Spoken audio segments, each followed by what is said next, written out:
So, in the summit of the visit of the second state visit of Donald Trump to the United Kingdom, there was a press conference with Keir Starmer in which they spoke about the very controversial topic of free speech. That shouldn't be controversial at all, but here we are. And you know that in the UK they are jailing people for Facebook posts, tweets, and the like. So you can imagine that this. Let's say this part of this press conference was interesting to watch, especially in terms of body language. Let's see the body language of Trump and Keir Starmer when Keir Starmer is lying to everyone's faces about the great status of free speech in the United Kingdom. The question was double because the journalist was also asking about, Christianity in the UK. Despite what we talked about in Scotland a few weeks ago, we still have 12,000 people a year here being arrested for social media posts, for free speech violations. Does that not remain an important area that there is still a lot of disagreement on? I'd like to have you answer that. Yeah, look, I mean, in terms of a Christian country, I was christened, so that is, my church has been all my life, and we are, that is wired into our informal constitution. One of the things that I don't understand about Starmer is that in this case, he is addressing something that is part of his experience. I was Christian, and he was going to talk about his religion, his beliefs. It should be something that is easy for him to just talk about it, because it's personal experience. As in, it's not that difficult. And then he's going to continue into the matters of the country. But we see that first that he is quite uncomfortable. I don't know if he wanted to face the journalist who asked the question. Maybe that is the reason that he was like sideways in the podium. But he was looking really uncomfortable, not to mention in a few seconds when he, continues into the free speech thing. I know what Trump was thinking. Oh, this is going to be good. These words about free speech in the UK are going to be good, because you remember that they confronted them. Both Trump and J.D. Vance confronted Keir Starmer directly in the Oval Office about free speech in the UK. Of course, we celebrate many other faiths as well, and I'm really proud that we're able to do so as a country. And on free speech, that has long lived in this country, free speech. It's one of the founding values of the United Kingdom. Of course, this is a blatant lie. I'm not saying that it wasn't part of the foundation of the United Kingdom, but right now it simply doesn't apply. And one thing about Trump is that he will never, or he at least will try to not have an emotional reaction when he hears nonsense, especially if the nonsense has nothing to do with him. I mean, Keir Starmer can say any nonsense he wants about the UK, and Donald Trump will not care because it's not his country. I have seen this pattern or lack of pattern many times, but when it comes to talking about the United States, if somebody enters Trump's turf, then that's when he reacts. So that's why you say that Trump is listening, and he is putting his best poker face at the moment, which will change very shortly. And we protect it jealously and fiercely, and always will. I find it very funny that Trump is really trying to remain composed, and then he does this. Values of the United Kingdom, and we protect it jealously. And protect it jealously, and this is going to be the screenshot for the thumbnail, because this represents the tension of the moment. You notice that more than Starmer, being turned to face the journalist, you notice that his body is contrived, is tense, his face, he's trying to, he knows that he's saying something that everywhere, every headline is contradicting. That is very easy. I just I could Google just free speech in the UK, and all sorts of news against free speech in the UK are going to pop up of what is really happening. So he knows that. I think that he's getting redder than usual. And that's when Trump just faces him directly with this really menacing attitude. As in, why would Trump do this? He just turned...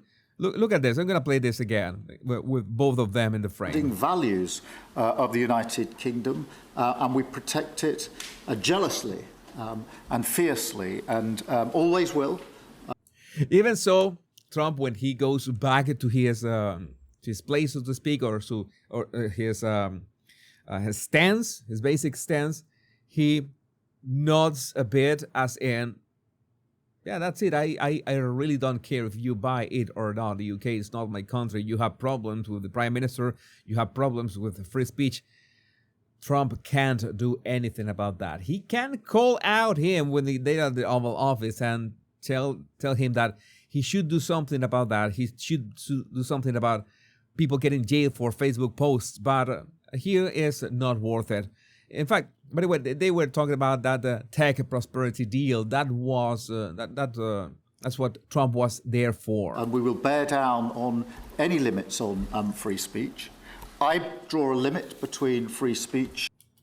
And there's the limit that Starmer talks about. And the speech of those that want to peddle paedophilia and suicide social media to children. We don't know what is suicide social media. I don't know. I have never heard that term.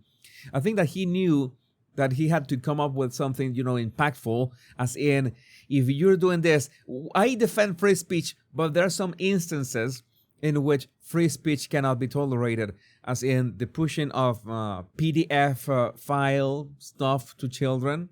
Well, yeah, that is something criminal. We are not talking about free speech anymore. That is, you're committing a crime, in fact. So it's not that is going to be defended by any with a brain.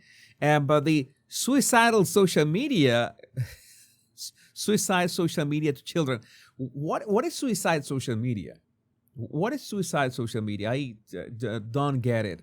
And I'm pretty sure that those poor grandmas that just have opinions about asylum seekers and hotels right next to their homes, I think that has nothing to do with the suicide social media. But well, Starmer is trying, and then Trump looks at him again. Paedophilia and suicide social media to children, and therefore I'm all for free speech.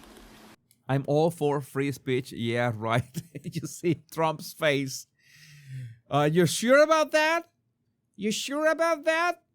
No, Trump is... oh my God. I better not. I better shut up now. Shut up. I'm also for protecting children from things that will harm them, paedophiles, those that peddle suicide, which had a terrible consequence for individual.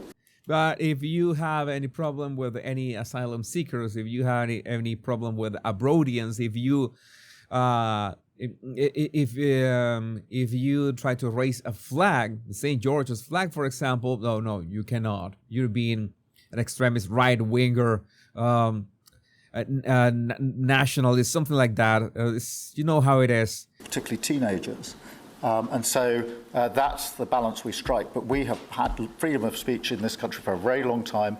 Notice how he keeps saying that, as in the number of times he says that we've had freedom of speech in this country for a very long time. It's part of the foundation of the UK. He keeps repeating sentences that are, in fact, empty, okay? You can say that. You can say the words. The words can come out of your mouth, but the actions of the authorities, the actions of everything that has happened in years say otherwise. So yes, that's why Trump knew that he couldn't do anything about this. Trump knew that this is not his fight, this is not his war. And we will always protect it. Thank you. Thank you very much. Thank you very much, says Trump. Let's not keep embarrassing ourselves. Starmer does a few gestures, open fingers, open palm towards him, as in this is a heartfelt topic for him, an important topic for him. That's why he stumbles a lot at the same time, because he doesn't have substance in what he's saying. He's just making an empty statement that free speech is important. It's fundamental in the UK.